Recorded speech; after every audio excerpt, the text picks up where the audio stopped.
is, I saw a UFO. This time on Unexplained Mysteries, real people, real UFOs. We'll hear stories from ordinary people who have encountered actual UFOs. It had like Egyptian writing, like backwards writing on it. The residents of a small town in Pennsylvania who witnessed an unbelievable sight. No wings, there was no tail section, there was no motors, there was no windows, there was no doors. It was big enough for a grown person to stand up in. Our data files will shock you with true accounts like the unexplained lights above a small Idaho community. At the top of those trees over there was a bright light shining. And the UFOs observed over a peaceful country town. All of a sudden, these objects started coming up out of the treetops. The close encounter of a chopper and a UFO. We were almost involved in a mid-air collision.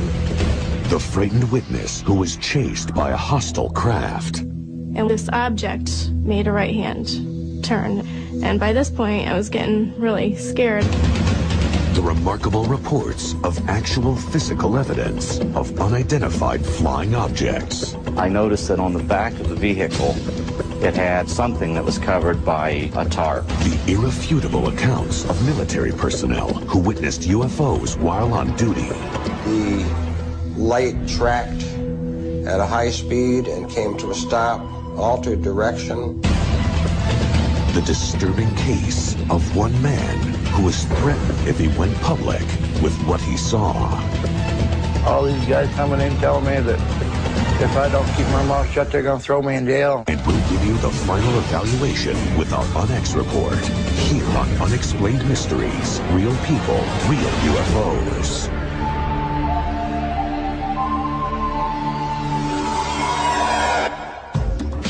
UFOs have puzzled and frightened witnesses since their first documented appearance in 1947. Around the world, thousands of people have been shocked by encounters of the first kind.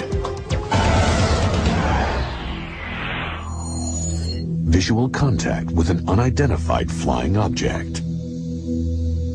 Saw this big triangular shaped 3 lights on each corner coming over my house. Sliding through the sky, and it tilted like it was looking down at us. Over there, at the top of those trees over there was a bright light shining. Encounters so close, witnesses can actually see the details on the UFO. You turn up on our side and you see like laser beams of light. And there are mysterious phenomena threatening innocent humans. In Scranton, Pennsylvania, a woman was followed by an object in the night sky. And this object made a right-hand turn.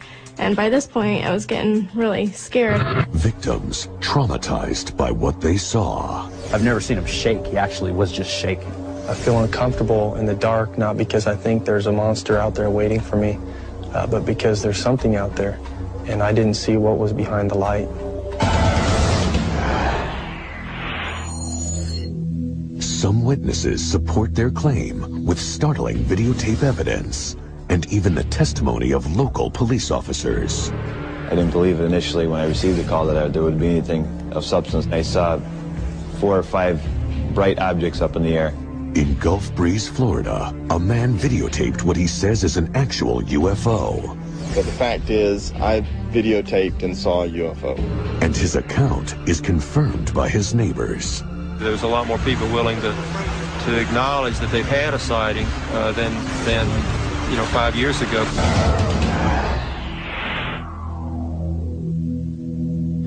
Kecksburg, Pennsylvania, a quiet town like thousands of other American towns. After some townspeople saw a UFO, the town would forever split into those who saw it and those who don't believe them. I happened to look up in the sky and I seen this red fireball. It sure wasn't a meteor, because I've seen them fall before. I never seen any of them with blue lights on. And it looked like it made a turn and come back again. And when it come back, it seemed like it went down. What these townsfolk saw will astound you.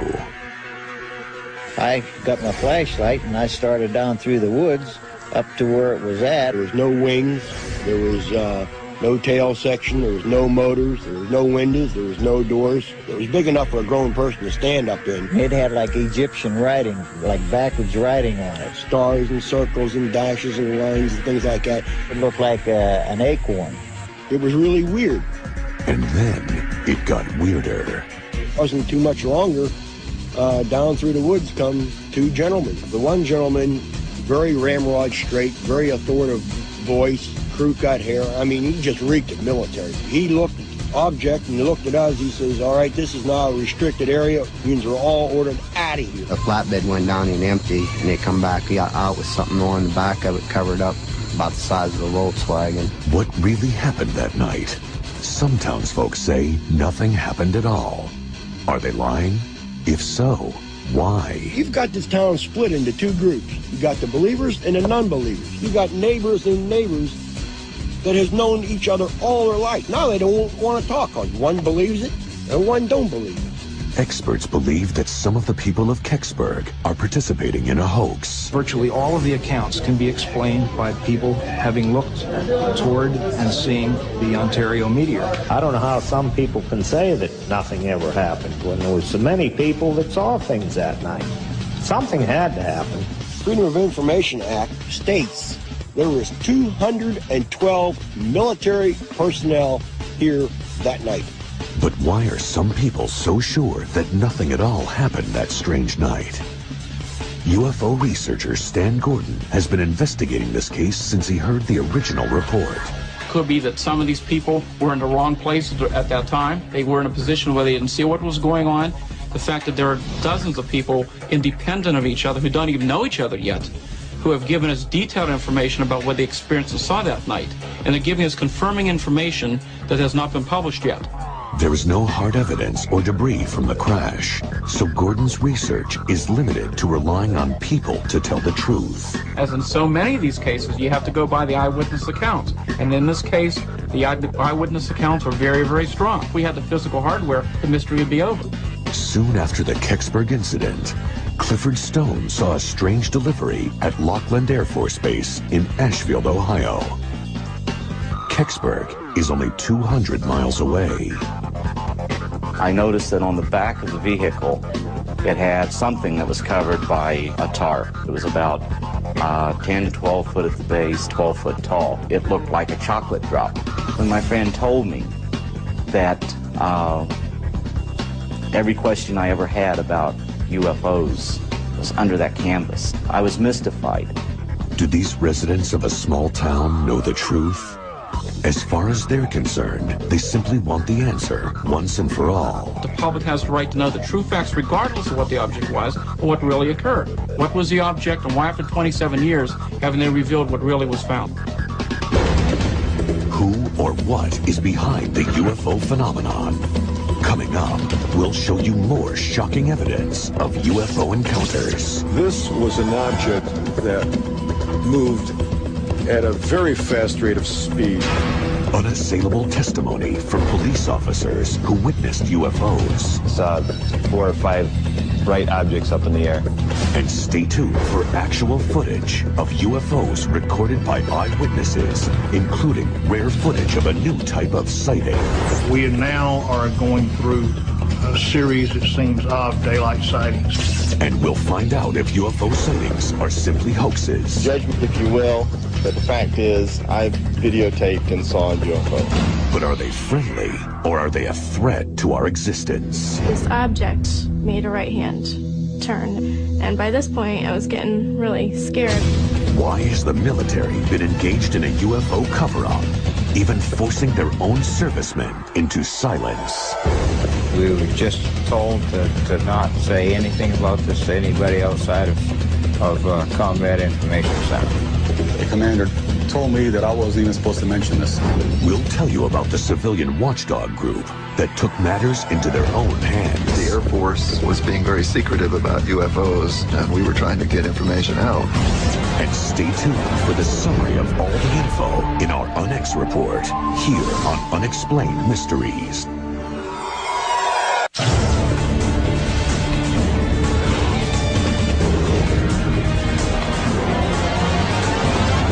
unexplained mysteries, real people, real UFOs. Skeptics say that UFO eyewitnesses are not credible. But what if the witness is a policeman trained to observe and to tell the truth? A police station in Cleveland, Ohio. This is the actual official statement recorded by Detective John Healy. I have with me in my office at the present time Detective John Healy. Healy's going to describe in his own way of an incident that had occurred last night. Okay, we left Port Columbus Airport at about 10:30 last night. It had a steady red light on its nose. It was cigar-shaped and had a green light shining down out of the aft end. Detective Healy flew in a routine training exercise the previous night.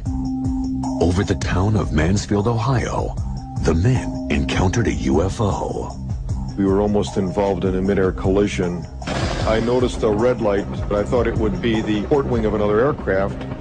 We saw it kept coming at us. It didn't have any wings. It didn't have any windows, as you would see on a conventional aircraft. The other crewmen saw the UFO and documented the incident in an official military report. But Healy insists on coming forward to talk publicly about this life-threatening event. This object moved at a very fast rate of speed. It saw us probably before we saw it. It just tracked us because we had all our navigation lights on and running and blinking. Over the town of Mansfield, the UFO got so close, the pilot had to initiate evasive maneuvers. The pilot put the helicopter into a dive.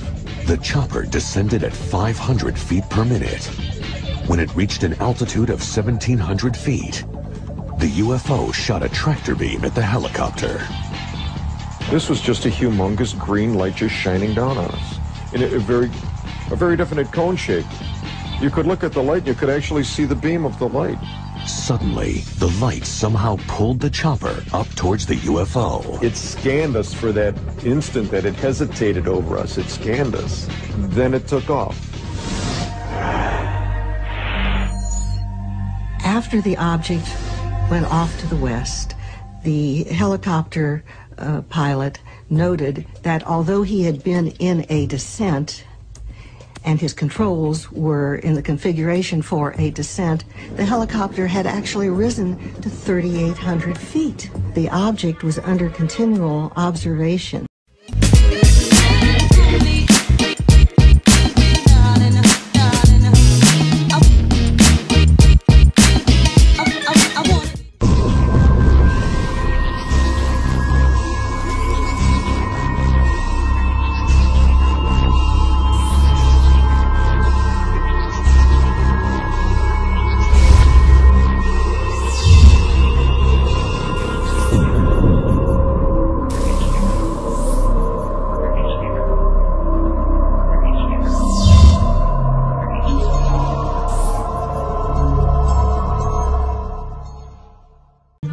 For 5 minutes, perhaps even more.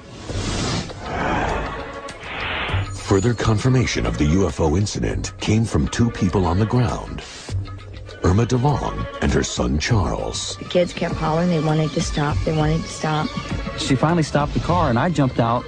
I remember the whole top of the sky was lit up a dull fluorescent green. To be honest, it scared me. I was scared at that time. But it didn't sink in that it was still really something, a UFO. This brought together two groups of witnesses. It established the exact location of the event. We were able to compute the flight path of the helicopter. J. Allen Hynek, the director of CUFOS, the Center for UFO Studies, interviewed the crewmen at length. Their drawings of the UFO were strikingly similar. More disturbing was their sense that the UFO intended to destroy them.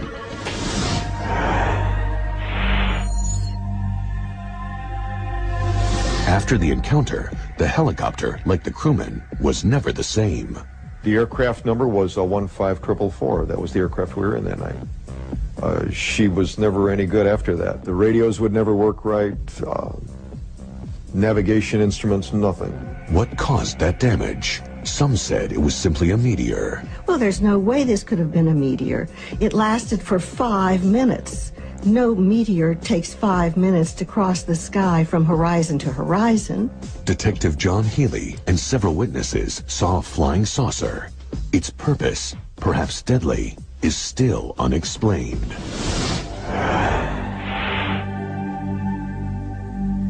Thousands of miles away, other rural towns in Idaho and Washington are plagued by UFOs. Over there, at the top of those trees over there was a bright light shining. And it was like they were putting on a laser show. They turn up on their side and you see like laser beams of lights. I called the Post Falls Police Department, and they came out and asked us what we thought we were looking at. At this point, I handed him my binoculars, and I said, "Look for yourself." He immediately reported the same thing that we were seeing. In Post Falls, Idaho, the police switchboard lit up with calls reporting the same craft in the sky. Well, it was on graveyard shift, and we had reports that people were seeing twinkling lights.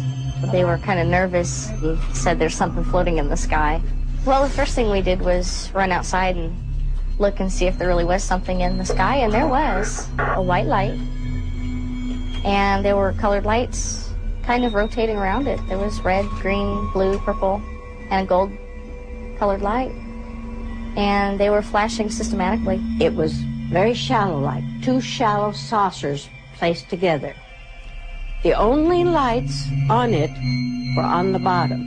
In the center was a recessed amber light.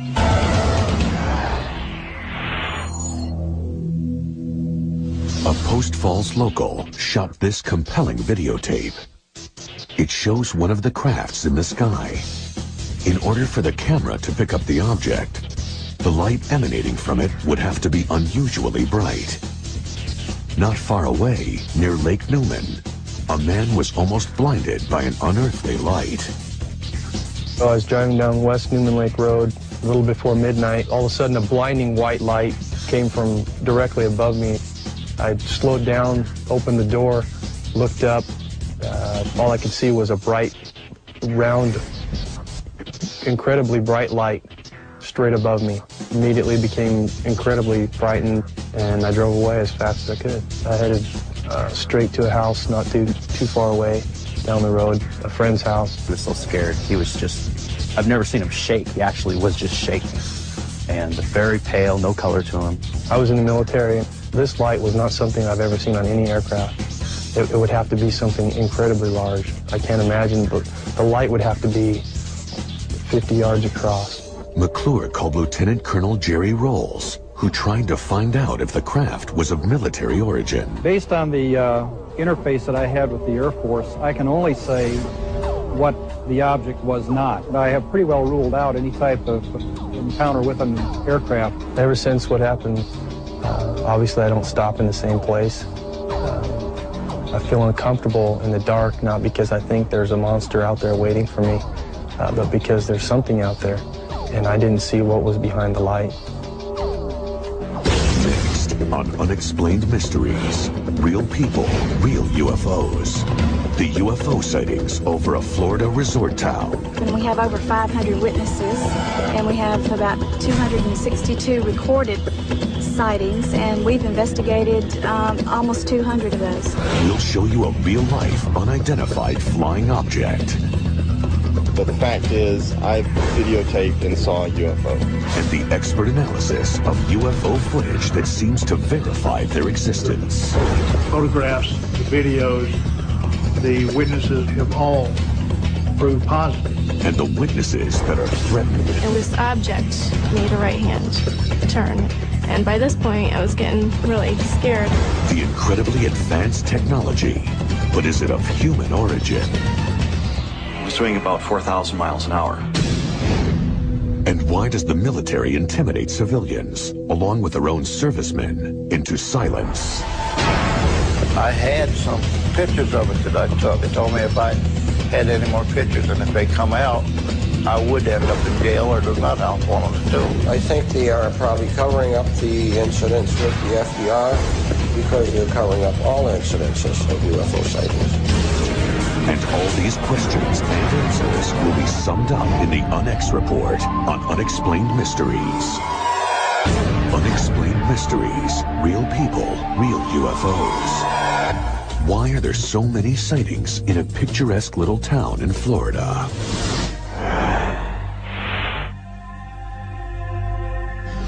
What you're looking at is extraordinary footage of something, perhaps a spacecraft, floating in the sky above the trees.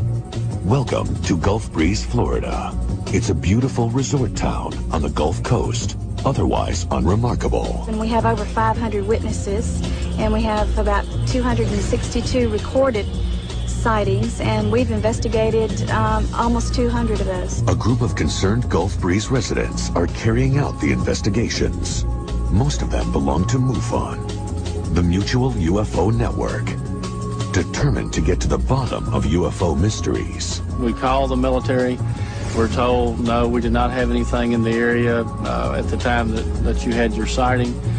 Of course, there will be those that say, well, that's the typical military response. In 1987, Ed Walters and his wife Frances took incredible photographs of a UFO. At first, Ed was concerned that he would be mocked, but eventually he sent them to Dwayne Cook, publisher of the Gulf Breeze Sentinel. Dozens of people came forward to relate their own accounts. One of the more recent videos shows a light that was red, and all of a sudden it turns white and starts flashing. It's extremely brilliant pulses of light. It appears that it's as if the actual size of the image, which would be related to the size of the light source itself, changed in like 1/30th of a second or so, from one TV frame to the next. We don't have anything that could do that, so far as I know. Soon, dozens of people turned out at night and captured UFOs on videotape. To videotape a UFO at night is one thing, but capturing one in the light of day minimizes the possibility of hoaxing. We now are going through a series, it seems, of daylight sightings. The photo and video evidence that we've recently seen from Gulf Breeze is far more important than all the previous UFO photo and video evidence combined. 90% of sightings happen at night. Only 10% are reported during the day.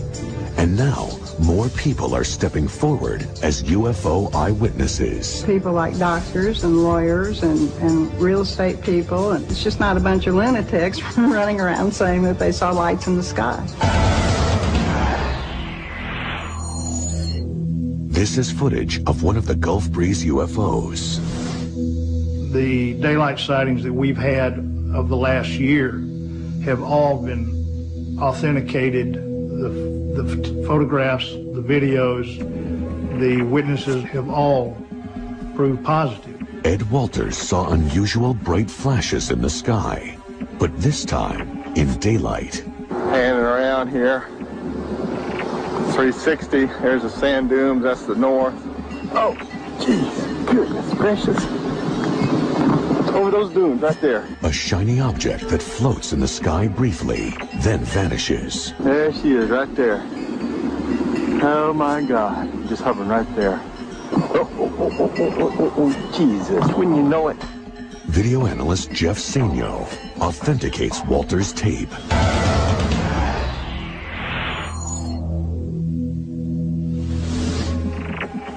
Notice particularly when he sees the object, how the oscilloscope shows that the camera was indeed bounced around. You'll see a lot of video disturbance there, which is typical of a raw video of a camera that's been bounced around. That eliminates editing as a possibility for creating this thing. Walters also took this photo of what he claims is a fighter jet's near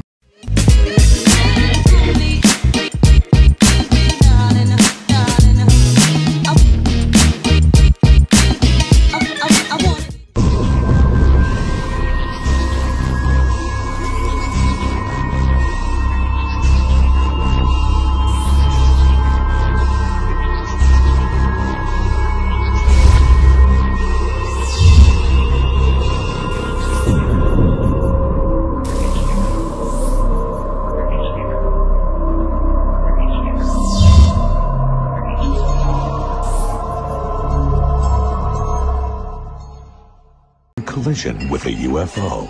And the jet was continuing on and passed right, looked to me like it was headed right at UFO. Some people claim that Walters is simply a sophisticated hoaxer. Judge me if you will, but the fact is, I videotaped and saw a UFO. This daylight UFO footage is particularly revealing. The UFO, as he observed it, came out of the southeast. It moved over his head at incredibly fast speed and disappeared out to the northwest. This particular sighting in itself was a landmark sighting in that it actually showed the UFO disappearing or leaving, as it were. See it coming in here, it's very indistinct, appears to be moving relatively slowly. So here's a slowdown of the same video, object hovering there motionless, and zips off instantaneously, barely make it out as it zips off to the right. The object was about 3 miles away on the left side, got up to about 2 miles away on the right side, and was doing about 4,000 miles an hour. Another resident captured a UFO on tape. Both its flight pattern and its shape are similar to the others. The various videos corroborate each other. They corroborate previous witness testimony. And so the pieces of the puzzle all fit together. With all the UFO sightings, membership in MUFON is growing. There's a program afoot to try to slowly educate people all over the world that we're not alone. Who knows, maybe one of those days we'll have that landing on the White House lawn experience where no longer is there any doubt that they're here, they're among us. Hundreds of eyewitnesses, daylight UFOs, compelling encounters. But what do they mean? I do believe there is a growing pattern of contact which suggests that we are getting closer to actually meeting the neighbors. Gulf Breeze is part of that pattern. Later on Unexplained Mysteries, real people, real UFOs. What caused a skeptical police officer to become a believer in UFOs? I didn't believe initially when I received the call that there wouldn't be anything of substance. I looked up in the air and I saw 4 or 5 bright objects up in the air. We'll explore the case of the Scranton UFOs. It was just about dusk, and as we were there up by the power lines, all of a sudden, these objects started coming up out of the treetops. They were just everywhere. It seemed wherever we turned, there was another one. I just remembered not hearing a sound. We'll take a close look at the military's role in the Cherry Creek incident. I thought, well, what the hell did I do to deserve this? All these guys coming in telling me that if I don't keep my mouth shut, they're going to throw me in jail. And why does the military harass their own servicemen who witnessed strange craft? We were just told to not say anything about this to anybody outside of Combat Information Center for at least 15 to 20 years. And we'll give you the final answers about the phenomenon of UFOs in our UNX report. It's all here on Unexplained Mysteries. Explained Mysteries, real people, real UFOs. Most UFOs are witnessed from a safe distance, but sometimes they get up close and threatening.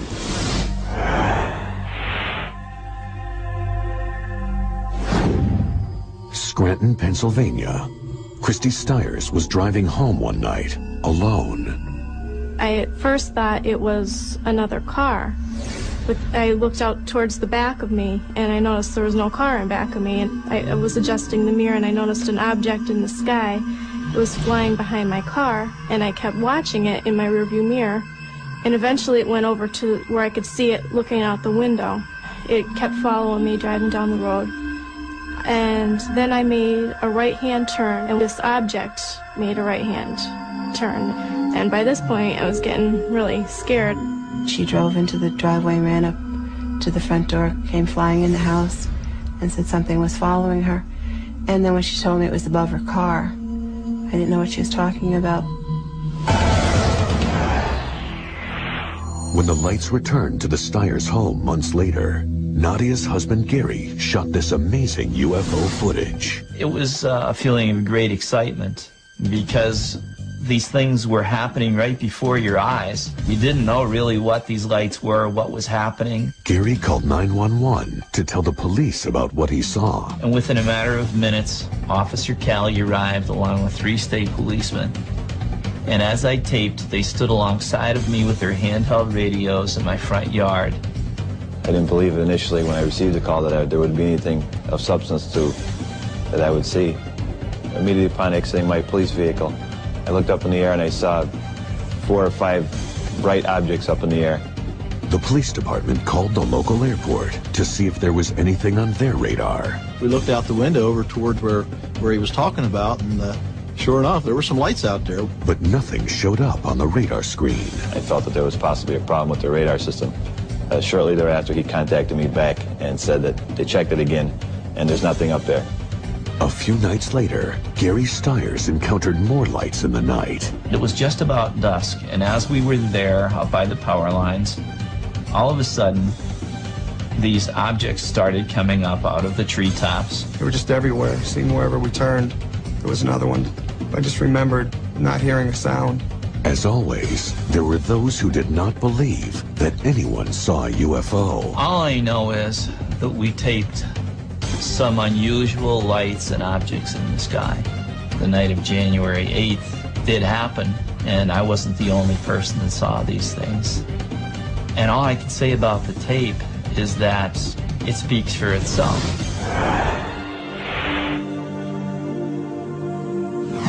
Cherry Creek, a small rural town in New York, where a UFO sighting changed Harold Butcher's life forever.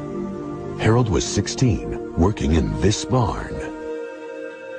As he was working in the barn, he noticed that the radio he was listening to became staticky and blanked out. He had been listening to music, and there was a glow in the sky. He ran to the window to see what was happening and saw this gigantic object descending. 2 groups soon arrived on the scene. One was Project Blue Book, the special Air Force unit that investigated UFO sightings. The other was NICAP, a civilian group that investigated Project Blue Book. And NICAP sent one of our investigation teams to the scene. NICAP's members included scientists and retired military personnel. NICAP came into existence because the Air Force was being very secretive about UFOs, and it was felt that a high-level civilian group could maybe pry loose some information. We were basically adversarial. The Air Force, we felt, was hiding information, and we were trying to get information out. Activists would follow Project Blue Book into the field and find eyewitnesses and information the Air Force missed, or maybe didn't want to reveal. The Air Force system in Blue Book was to label reports in one of 3 ways. Either it was explained, in which case they would say what they thought it was, an aircraft or a balloon or whatever, or it was unexplained, unknown, they used to say, and the third was insufficient data. It was a very interesting case, and one with multiple evidence, including the electromagnetic effects, the physical traces, the illumination, everything. It was a classic mainline UFO sighting. Well, it looked like an airplane. It was that big. And when it sat in the field, it had 3 legs on it. It looked like 2 turkey platters put together with a roll of rivets around the outside. And it sat there a good 5 minutes, so I got one real good look at it. And I've never seen my animals act the way that these did. Because they jumped and kicked and bucked and made all kinds of...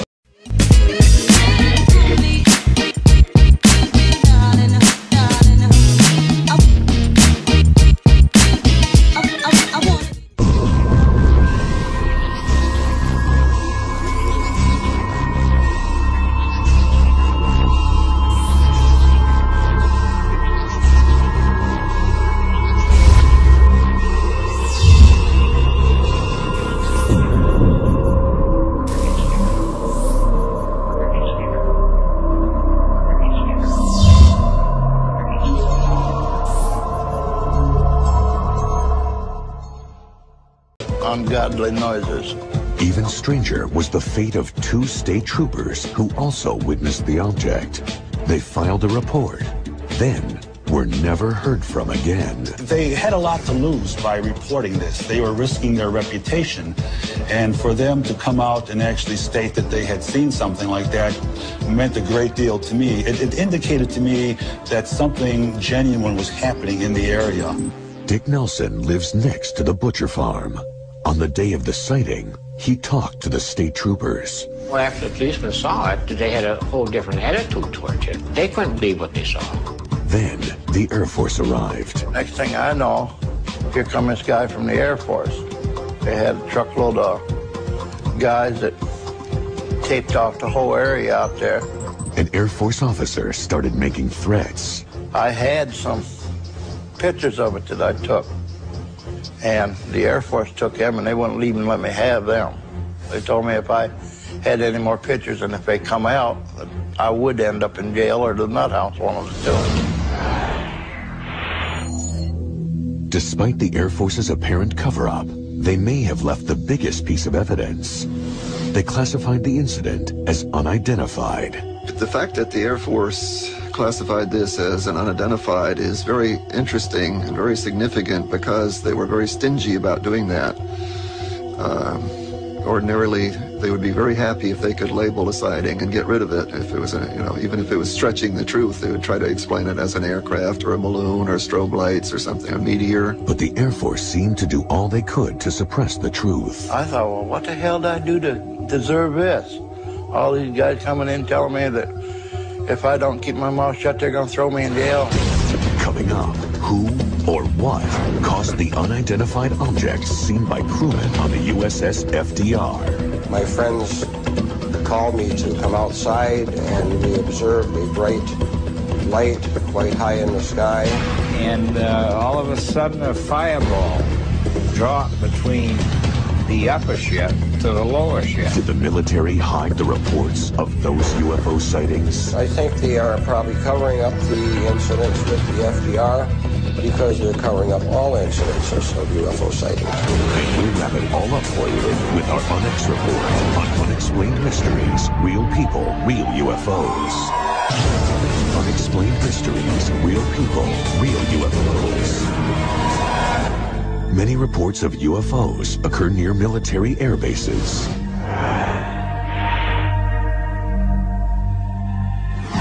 The U.S. aircraft carrier Franklin D. Roosevelt was on maneuvers off the coast of Cuba. Suddenly, a brilliant object appeared. I saw a bright light at the forward of the bow on the right-hand side, which would be the starboard side. So I followed these guys up to the flight deck, and we were watching this little object, like a light, that was following our ship.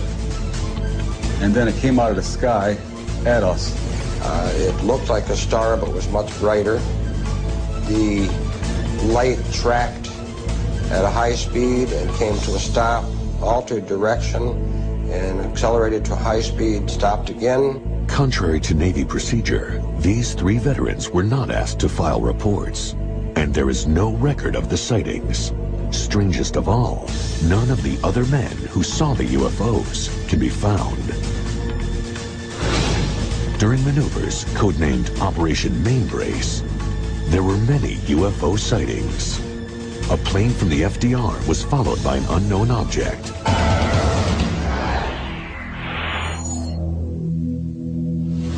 Photographs taken by a news reporter provide compelling evidence. He shot a series of photos before it suddenly took off at an extremely high rate of speed. We knew that it couldn't be an airplane because an airplane could not start and stop. The rate of speed was too high, too fast for a helicopter. While serving on the USS FDR near Rio de Janeiro, Leon Treadwell saw a highly unusual craft. Two ships, or appeared to be ships, one above the other, maybe about 200 or 300 feet separated the two of them, and the counter-rotating lights. And all of a sudden a fireball dropped between the upper ship to the lower ship. Nobody knew what the devil was going on. There was actual radar contact on these vehicles. Leon was not alone when he saw this striking image. Several officers, they couldn't believe what they were looking at. Everybody signed a release statement that nobody outside of CIC would say anything about this. The CIC, or Combat Information Center, oversees a ship's radar, target surveillance, and general operations. The commander down in Virginia, when I was discussing this with him, he was on a ship, he told me that I wasn't even supposed to mention this. I just ignored what he said. I had people that laughed and said they wouldn't believe me. Really? Yeah, I was there. I seen it. You weren't there. You don't know. You don't know what it was like. The incidents were written up by the military in Project Blue Book. But why were the UFOs observing the Navy's ships and planes? It's a possibility that our weapons were of a sort that they were interested in. The FDR was the only aircraft carrier at the time that had thermonuclear capability. It was the only one that was allowed to carry the H-bomb. After the dawn of the nuclear age, there was an increase of UFO sightings near nuclear weapon sites. But the military would not verify the accounts of the men who served loyally for their country. I think they are probably covering up the incidents with the FDR because they're covering up all incidences of UFO sightings. I won't rest till I find somebody else that was on that flight deck with me. I witnessed that same thing I did. Do UFOs really exist? Or are they simply hoaxes or natural phenomena? Find out in our UNX report. The rare daytime sightings, the woman chased by a mysterious spacecraft, and the policeman's near-deadly encounter. All that and more coming up in our UNX report. It's time for the UNX report. UFOs, do they exist? I saw this big triangular shape, 3 lights on each corner coming over my house. Just like it was sliding through the sky, and it tilted like it was looking down at it. You got the believers and the non-believers. The believers think that UFOs are alien spacecraft. Compelling evidence supports their beliefs. My friend told me that every question I ever had about UFOs under that canvas, I was mystified. The fact that there are dozens of people independent of each other who don't even know each other yet, who have given us detailed information about what they experienced and saw that night. It didn't have any wings. It didn't have any windows, as you would see on a conventional aircraft. But are UFO reports created by hoaxers? Judge me if you will, but the fact is, I've videotaped and saw a UFO. Skeptics maintain several theories that explain UFOs are not alien. They're not even spacecraft. Virtually all of the accounts can be explained by people having looked toward and seeing the Ontario meteor. But if UFOs are not alien spacecraft, why does the military seem to cover up their existence? They told me if I had any more pictures and if they come out, I would end up in jail or the nut house, one of the two. He looked object and he looked at us. He says, all right, this is now a restricted area. It means we're all ordered out of here. What about these real people who've seen unidentified flying objects? I feel uncomfortable in the dark, not because I think there's a monster out there waiting for me, but because there's something out there, and I didn't see what was behind the light. Immediately upon exiting my police vehicle, I looked up in the air and I saw 4 or 5 bright objects up in the air. The people in the community who have said that they've seen UFOs are people like doctors and lawyers and real estate people, and it's just not a bunch of lunatics running around saying that they saw lights in the sky. UFOs exist. People have witnessed unidentified objects in the Earth's skies. But what exactly are they? We may never know. For now, they must remain an unexplained mystery. Who knows, maybe one of those days we'll have that landing on the White House lawn experience. I know what I saw, and I'm not going to deny it.